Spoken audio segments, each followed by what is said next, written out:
Dans cette vidéo, je vais t'expliquer exactement les impacts que pourrait avoir le listing du CAS de Caspa sur Coinbase. Avant ça, on ira voir bien évidemment le price action du Bitcoin. Je vais te dire ce qu'on pourrait anticiper. Je vais repérer les zones de liquidité qui ont été récupérées précédemment. On ira voir ensuite le biais sur le DXY qui est en train de parfaitement s'exécuter. Puis on ira voir le Solana, ce qu'on pourrait anticiper dans les prochains jours. Et on finira par l'action de Coinbase qui a fait un gros mouvement extrêmement volatile, extrêmement intéressant à prendre en compte et à aller analyser sur le graphique. Comme tu te souviens peut-être, dans la précédente vidéo, on attendait la liquidation de cette grosse trendline baissière. Cette trendline baissière, elle incite énormément d'intervenants à se placer tout simplement en vente juste en dessous.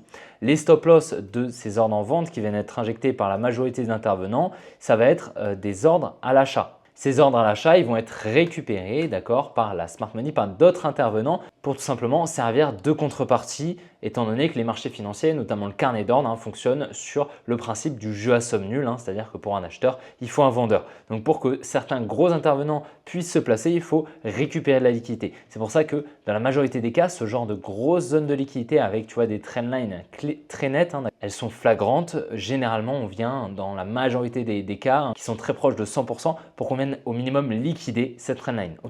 Donc c'était le scénario qu'on attendait à la suite de la liquidation de ce support. On l'avait vu ensemble, l'accumulation également qui avait pris place ici, je peux te la remontrer ici, mais si on descend un petit peu en time frame, on voit clairement ici le selling climax, l'automatic rally, donc le selling climax qui est le premier mouvement baissier.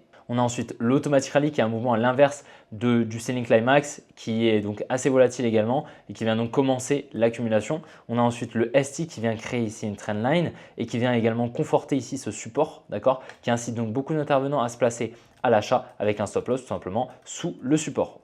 Et donc ce support va être récupéré, c'est tout simplement une création de liquidité qui servira de contrepartie. On vient liquider ce support avec le mouvement qu'on va appeler le ST in B, donc le secondary test in phase B.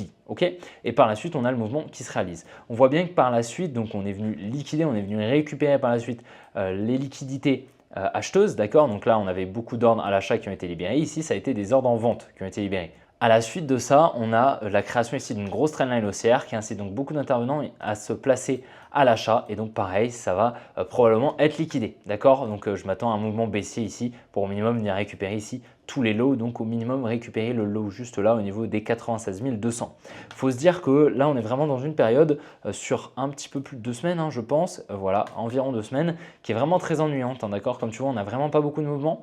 Et en fait, ce qui se passe, c'est qu'on vient simplement récupérer beaucoup de liquidités. Donc là, on vient créer des highs, on vient les liquider. Ensuite, on vient créer un support, on vient les liquider. Ensuite, on vient créer de nouveau des highs ici, on vient les liquider ici. Tu vois, c'est vraiment très très long, très ennuyeux. Il n'y a pas grand chose qui se passe, et donc forcément, il n'y a pas grand chose non plus à dire sur le marché. C'est pour ça qu'il y a un petit peu moins de vidéos en ce moment. C'est que je ne peux pas te faire des vidéos où en gros, je te fais exactement la même analyse que la veille, tu te doutes bien. Donc j'essaye que les vidéos ne se ressemblent pas et sont toutes autant pertinentes. Donc, comme je te l'ai dit sur le canal Telegram, d'ailleurs, si tu n'y es pas déjà, tu peux aller le rejoindre, c'est gratuit. Je t'ai dit qu'il était assez probable qu'on vienne récupérer les liquidités juste là au niveau des 102 000 $, 102 600 $.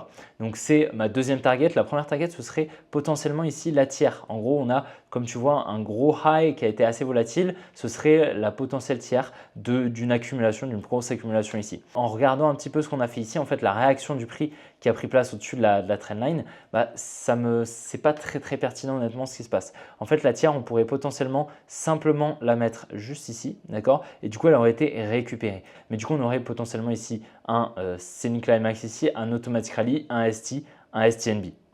Et donc, l'automatic rally qui serait ici serait donc au niveau de la tiers. Enfin, du moins, la tiers serait au niveau de l'automatic rally. Et donc en fait, là, ce qu'on a pu remarquer, c'est une grosse libération d'ordre à l'achat ici. Dans cette mèche ici, il y a une grosse libération d'ordre à l'achat due justement à la libération, à la liquidation ici de cette trendline baissière. Il faut se dire qu'on est venu non seulement récupérer beaucoup de stop loss qui étaient présents au-dessus de ce high et de celui-ci, mais également à la cassure en fait de la trendline baissière, il y a eu beaucoup d'intervenants qui sont passés haussiers, tout simplement qui ont injecté des positions à l'achat comme ceci. Et donc forcément, ça a libéré beaucoup d'ordre à l'achat sur le carnet d'ordre et ces ordres à l'achat, ils peuvent servir de contrepartie à d'autres intervenants. Pour le moment, à court terme, on est plutôt haussier. Mais il ne faut surtout pas qu'on casse ici ce low. Si on casse ce low, pour moi, on est clairement baissier. Je t'explique pourquoi tout simplement. Là, il y a eu assez de contrepartie pour que la smart money se place. Et donc, si la smart money vient recasser ce low, alors que pourtant, elle a récupéré beaucoup de liquidité, donc elle a injecté beaucoup de positions ici à l'achat, elle est venue accumuler également ici. Si elle vient casser ici ce low, ça veut dire qu'elle ne protège plus les positions injectées ici et donc elle les a probablement clôturées. Et à ce moment-là, pour moi, on ira chercher le support des 91 000 $ et probablement chercher plus bas, donc probablement un petit peu plus bas, hein, même potentiellement les 73 000. D'accord. Voilà, donc il va falloir surveiller tout ça. Pour le moment, la structure en higher time frame est plutôt haussière. À court terme, on est haussier, mais je m'attendrai à la liquidation de cette trendline haussière, d'accord? Il faudrait la liquider, tac, et ensuite repartir directement. Ça va être assez important de voir la réaction qui va se passer ici, d'accord? Parce que si on fait quelque chose comme ça, qu'on est plutôt lent, là, ce serait plutôt positif. Par contre, si on fait quelque chose comme ça, tac, qu'on est vraiment très rapide, ça signifiera tout simplement qu'il n'y a personne ici qui sert de contrepartie à la libération d'ordre en vente. Là, va y avoir une grosse libération d'ordre en vente, d'accord, à la cassure de la trendline. Si personne sert de contrepartie, tout simplement, le carnet d'ordre va décaler et les ordres vont être exécutés sur le carnet d'ordre et donc vont rajouter de la pression vendeuse sur le carnet d'ordre et donc le prix va chuter, d'accord? Donc ça, c'est assez logique, hein, d'accord? S'il y a personne qui se sert de la contrepartie, les ordres en vente vont être exécutés tout simplement et vont faire décaler le carnet d'ordre. Donc c'est pour ça que pour le moment, honnêtement, la direction n'est pas sûre, d'accord? Elle n'est pas sûre à 100%. Pour le moment, je dirais que je suis plutôt haussier, mais que là, la zone sous la trendline haussière va être extrêmement importante à surveiller, la réaction qu'on pourrait avoir et qu'il va falloir vraiment protéger ici le low des 94 000 $. Si on passe dessous, honnêtement, ce serait vraiment très mauvais. On va mettre ici protected low, voilà, comme ça on peut le repérer. Mais si on passe dessous, pour moi, c'est vraiment très peu bénéfique parce que du coup, ça signifierait que la smart money ici s'est servi de la contrepartie à l'achat tout simplement pour vendre et donc dessinerait un order flow baissier dans les prochains jours. On avait vu également précédemment, je ne sais pas si tu te souviens ici, ce bull flag là qui était en train de se former et comme tu vois, on est venu donc liquider dans un premier temps au nord, tu vois. Et donc ça, c'est pas très bénéfique honnêtement parce que du coup, il y a eu beaucoup d'intervenants, tu vois, qui vont trader tout simplement ce bull flag, hein. Donc ici, deux trendlines, tac, tac, tac, ils vont attendre ici la cassure de la trendline baissière pour pouvoir acheter. Et là, tu peux être sûr qu'il y a énormément d'intervenants qui ont acheté. Ok, ça c'est évident. Donc il y a une grosse libération d'ordre à l'achat. Et si par contre, comme je t'ai dit, hein, ça revient exactement au même, hein, mais si on vient à casser ce low ici, c'est terminé. D'accord. Ici, le high il sera protégé juste là et on entamera une structure baissière à court terme et à moyen terme. D'accord. Donc voilà, ce bull flag il est très flagrant et donc a incité beaucoup d'intervenants à se placer ici à l'achat. Donc pareil, ça c'est important à prendre en compte.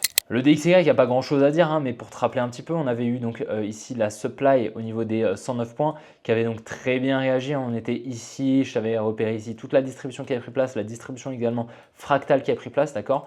Et on attendait la liquidation de la tiers qui avait pris place, grosse réaction. Et puis très récemment, je t'avais analysé le DXY quand on était juste là. Je m'attendais à la liquidation de cette trendline. Pour le moment, c'est ce qu'on est en train de faire et je m'attends à un retour probablement au niveau des 104,5 $. Donc voilà, pour le moment, c'est ce que j'attends sur le DXY, un joli retracement pour potentiellement par la suite réaccumuler, repartir à la hausse. Le Solana, très important à repérer ici le Protected High, donc ça avait déjà été fait, hein, dans les précédentes semaines. Je t'avais partagé le Protected High ici au niveau des 242 $. Tant qu'on ne le casse pas, on est toujours baissier à court moyen terme, ok? Ici, donc à plus court terme, on avait repéré la grosse trendline ici qui était en formation, qui incitait donc beaucoup d'intervenants à se placer à l'achat. Comme tu vois, on est bien venu la liquider, hein, d'accord, on est bien passé en dessous. Simplement, si on la retire, on remarque très bien ici des equal low. Donc là, deux lows qui sont au même niveau, d'accord, il n'y a pas que deux lows, mais globalement, des equal low, ça peut se former qu'à partir du moment où tu as deux lows. Ici, tu en as beaucoup plus, ok, donc ça conforte encore plus la probabilité qu'on liquide ici ce support au niveau des 186,5 $. C'est un support qui avait tenu déjà depuis un moment. Pour moi, il y a d'énormes probabilités de venir le liquider. Ok, donc il va falloir surveiller ce qui pourrait se passer. Il faut se dire qu'il y a beaucoup de liquidités en vente juste en dessous de ce support. Donc la smart money pourrait potentiellement, boum, venir liquider le support, récupérer la liquidité. On vient chiffre la structure et ensuite, boum, on repart. Ok, et donc ça confluerait un petit peu avec le scénario que j'attends potentiellement sur le Bitcoin. Du moins, je vais surveiller la réaction qu'on va avoir sous la petite trendline haussière. Je ne sais pas si tu te souviens, mais pour te rappeler, on a une petite trendline haussière. Tac. Si on vient à effectuer un petit mouvement baissier et ensuite repartir, ça confluerait ici avec le petit mouvement baissier que j'attendrai sur le Solana pour partir. Mais pareil, il va falloir surveiller la réaction qu'on va avoir là parce que bien évidemment, tu ne vas pas rentrer ici si le prix il est là. Ok, t'attends pas, enfin voilà, tu ne vas pas rentrer ici. Tu vas d'abord attendre un changement de structure. Donc imaginons qu'on fait quelque chose comme ça, boum, tu vas par exemple rentrer par là et en plus tu as un petit peu de confluence ici avec cette trendline ici. Donc c'est plutôt pertinent, mais il va falloir que tu attendes un changement de structure pertinent avant de rentrer en position. Tu ne peux pas rentrer juste au market comme ça sous le support, bien sûr. Ok. Et par contre, ce qui ne sera pas très pertinent, c'est que là du coup on confortera probablement une trendline. Donc ça pour le coup c'est vraiment pas très pertinent et potentiellement que cette trendline viendra être liquidée un petit peu plus tard. Donc c'est pour ça, pour le moment honnêtement, c'est vraiment pas très glorieux, pas très pertinent, du moins pour un retournement. Et pour le moment, je suis plutôt baissier, on va dire, même si à court terme, on peut potentiellement avoir un rebond en fonction de la réaction qu'on aura dans les zones de liquidité qu'on a repérées. Sur l'action de Coinbase, donc le ticker, c'est quoi? C'est tout simplement le coin. Alors, je vais te montrer juste ici, tu le vois, le coin. Donc, très intéressant si tu veux aller regarder le graphique. On avait repéré ici dernièrement, tu vois, cette trendline baissière qui était donc beaucoup de liquidité. Donc, comme tu vois, on a eu un gros mouvement assez volatile, donc un gros mouvement haussier, gros mouvement baissier. Donc, c'est dommage, tu vois, parce que là, on avait repéré ici des equal lows. On est venu liquider les equal lows. On est tout simplement passé en dessous, récupérer les liquidités présentes sous les deux lows. On avait ici une demand que je vais te tracer si tu veux. Tac, voilà, on est bien revenu dedans. Très jolie réaction et donc comme tu le sais le prix navigue de liquidité en liquidité. Ici donc on est venu récupérer des liquidités vendeuses, ici on est par la suite venu récupérer des liquidités acheteuses, d'accord? Et donc voilà, on est venu liquider, prendre les liquidités et donc ça c'est pas très pertinent. Moi ce que j'aurais préféré c'est que directement tac, on est à la limite une petite réaction et boum ensuite on repart à la hausse et là à ce moment là ça aurait été super. Mais à présent je pense que le biais que j'ai plus général, que j'ai déjà depuis plusieurs semaines va s'exécuter et donc on aura un petit retour ici dans la demand des $220, ok? Étant donné que là, la contrepartie a été récupérée, il n'y a plus de liquidité, ces liquidités, tout simplement, elles sont plus présentes, elles sont plus pertinentes à prendre en compte. Et donc, je m'attendrai donc à la liquidation ici de ce lot, qu'on vient casser ce lot, et à ce moment-là, le protected high, on le mettrait juste là, à partir du moment où tout simplement on vient casser ici ce lot, mais pas avant bien sûr. Et je pense qu'honnêtement, voilà, un petit retracement, là, continuer le retracement jusqu'aux $220, c'est complètement pertinent ici sur l'action de Coinbase. En parlant de Coinbase, il faut savoir que le Kaspa a récemment été listé sur l'exchange Coinbase. Donc comme tu le sais, Coinbase c'est le deuxième plus gros exchange crypto. Et je pense honnêtement que dans les prochaines années, Coinbase deviendra le numéro 1 devant Binance. Mais en tout cas, c'est très intéressant de remarquer un petit peu la réaction qui a pris place sur le Kaspa, donc sur le CAS à la suite du listing sur Coinbase. Donc pour rappel, pour le moment, le biais baissier qu'on a déjà depuis ici, d'accord, s'exécute super bien. Tu vois cette flèche rouge que j'ai avec un potentiel retour ici au niveau des 0,5, d'accord, tu te rappelles peut-être ici ce que je t'avais montré, c'était il y a plusieurs mois. Donc voilà, ce gros mouvement baissier que j'attendais. Donc pour le moment, tout s'exécute plutôt bien. On va retirer ça, comme ça tu verras un petit peu mieux. Mais pour le moment, honnêtement, on a un protected high qui est juste ici, d'accord. Donc au niveau du MSS, donc le potentiel MSS qui est au niveau du protected high, ok, tout simplement. Donc le high protégé. Au niveau de ce protected high, on a une supply qui est très intéressante. C'est ce dernier mouvement haussier avant l'impulsion baissière. Ok. Ce qui est intéressant à remarquer, c'est la petite volatilité qu'on a eue ces précédents jours au niveau du listing de Coinbase. Ce n'est pas un énorme mouvement, mais c'est quand même plutôt intéressant le retracement haussier qui est en train de prendre place. On remarque quand même, si on descend un petit peu en time frame, on verra un petit peu mieux. On voit bien ici un high qui vient créer un petit peu comme des equal high, donc surtout une résistance, d'accord, une résistance et donc qui incite beaucoup d'intervenants à se placer en vente avec un stop loss juste au-dessus, d'accord, juste au-dessus on a une supply qui est très intéressante et donc je pense honnêtement qu'il y a de fortes probabilités d'y revenir. Ok, c'est même quasiment sûr honnêtement qu'on aille récupérer les 12 centimes environ sur le Kaspa. Maintenant, qu'est-ce qui pourra se passer juste au-dessus? Deux possibilités. Soit on a une réaction, tac, et ensuite on vient casser la structure. À ce moment-là, on passe haussier à moyen long terme, d'accord? Soit, par contre, c'est je pense le scénario le plus probable, c'est qu'on ait un mouvement haussier et que par la suite, boum, on vient rechiffrer la structure à court terme et qu'on aille récupérer le plus gros support, enfin le plus petit support, parce que le plus gros support il était au niveau des 10 centimes, mais qu'on vient de récupérer donc le support qui vient être créé ici avec ces trois lots ici, ok? Et donc un retour probable au niveau des 5 centimes selon moi sur le CAS, c'est complètement cohérent, d'accord, avec tout le retracement qui a pris place depuis les 20 centimes, d'accord. Pour le moment, on est à moins 50%. Je pense qu'on peut aller chercher les moins 75. En tout cas, c'était ma target initiale depuis le top. Et je pense honnêtement, ce que je vois actuellement, c'est que c'est toujours très cohérent. Il faut savoir que quand on a un listing sur un gros exchange comme ça fait FOMO beaucoup de gens.